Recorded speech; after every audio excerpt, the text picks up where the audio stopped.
ጨለማው ዓለም እንኳን ደህና መጣችሁ።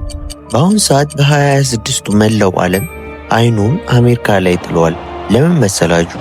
የ26ቱ ታላቅ የዓለም ዋንጫ መክፈቻ ፕሮግራም እየተከናወነ ነውና። ነገር ግን ይህ መክፈቻ ተራ የስፖርት በዓል እንዳይመስላችሁ። በአሁን ሰዓት ታሪክና የሰይጣናዊ ሴራ ተመራማሪዎች እያስጠነቀቁን ያሉት ነገር አለ። አሜሪካ ቢዮንሴ፣ አሁን ደግሞ ሻኪራ የሉሲፈር መረቦችና የሁዱ ጥንቆላ ዋና ማዕከል መሆኗ ይታወቃል።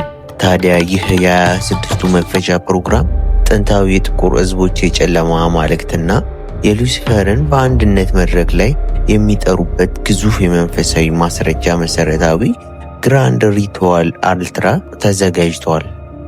የሁዱ ጥንቆላ መሪ ተብላ በገዛ ከበሩ ተጫዋቿ ፍርድ ቤት የተከሰሰችው ቢዮንሴ ከሻኪራ ጋር ተመሳሳይ ነው።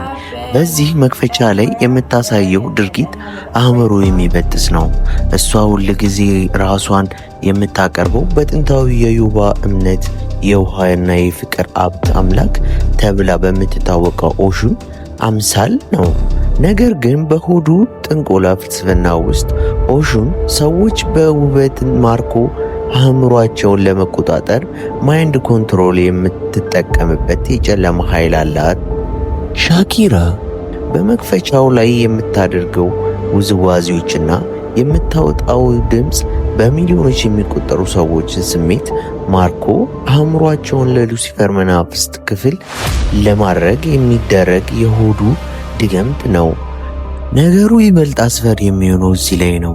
በቮዱ እና በኦዱ ጥንቆላ ውስጥ ወደ መንፈሳዊ ዓለም ለመሸጋገር በመጀመሪያ ደረጃ የደጅ ጠባቂውን አምላክ መፍቀድ አለበት።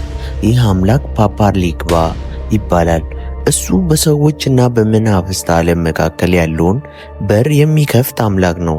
የ26ቱ የዓለም ዋንጫ መክፈቻ ፕሮግራም ሲጀመር የምታዩት እንግዳ የሆኑ የጭንብል ትዕይንቶች እና የበር መክፈት ምልክቶች ለፓፓ ሊግባ የሚቀርብ ማባበያ ድግምቶች ናቸው። ሉሲፈር የዓለማችንን ሕዝብ ጉልበት ሁማን ኢነርጂ ለመዝለፍ በመጀመሪያ የፓፓ ሊግባን በር መክፈት ስላለባቸው ስታዲየሙን ሙሉ በሙሉ ወደ ጥንቆላ ማዕከል ቀይረውታል።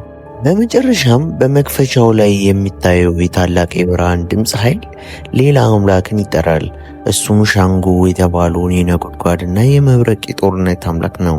ሉሲፈሪያኖቹ ሉሲፈርን ከመብረቅ ፍጥነት ጋር ከሰማይ የወደቀ የሚለውን አስተምሮ ለማክበር የሻንጎ የመብረቅ ኃይል በመክፈቻቸው ላይ በቴክኖሎጂ አስመስለው ይለቁታል። በአሁኑ ሰዓት እኛ የምናየው እግር ኳስ እና የመክፈቻ ደስታ ቢሆንም ከጀርባው ግን በአሜሪካ ምድር ላይ የቢዮንሴ ሆዱ ጥንቆላ የኦሹን የፓፓ ሊግባና የዛንጉ አማልክት ስም እየተጠራበት የቢሊዮኖችን አእምሮ ለሉሲፈሪያ መንፈስ መስዋዕት የሚሆንበት የ26ቱ ትልቁ የጨለማ ሚስጥር ነው። ክቡራን ቤተሰቦች ይህ ቪዲዮ ለሌሎቹም ደርሶ አስተማሪ እንዲሁም ሼር እና ሰብስክራይብ በማድረግ እንዲሁም ሀሳባችሁን ኮሜንት ላይ በማስቀመጥ ተሳትፏችሁን አሳዩ። ደህና ሁኑ።